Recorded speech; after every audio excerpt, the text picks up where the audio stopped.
مساء الخير. غدا النهاردة أنا شخصيا بعشقه ماك اند تشيز غرقانة في صوص الجبنة الشيدر.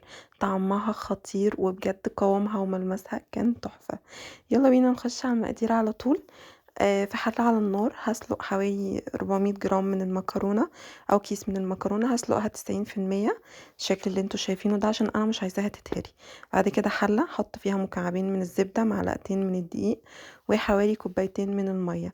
هدوب بقى الصوص ده كويس قوي مع بعضه، يعني الدقيق مع اللبن والكلام الخطير ده كله هدوبه. بعد كده هتبله بملح ونص معلقة من الفلفل الاسود، البابريكا، الثوم والبصل الباودر، بس كده. والمفروض ازود حبوب خردل بس انا ما عنديش حبوب خردل، فالبديل بتاعها معلقة صغيرة من المستردة. ما تخافوش طعمها مش هيبقى باين خالص، بس هتديني اللون بتاع المحلات. لو عندك حبوب خردل طبعا حطيها. تمام تمام.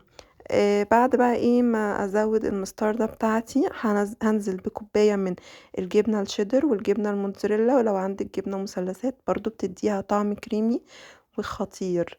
هحط بقى الجبن بتاعتي هنزلها، وبعد كده هدوب الجبن مع الصوص اللي انا عاملاه. بعد كده حسيت ان هي محتاجه لبن، هزود حوالي نص كوبايه.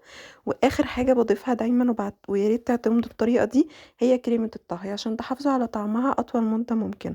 اول ما الصوص يبدا يغلي زي ما انتوا شايفين كده، هنزل بقى بالمكرونه بتاعتي اللي اتسلقت 90%، ما تنسوش عشان انا مش عايزاها مهريه.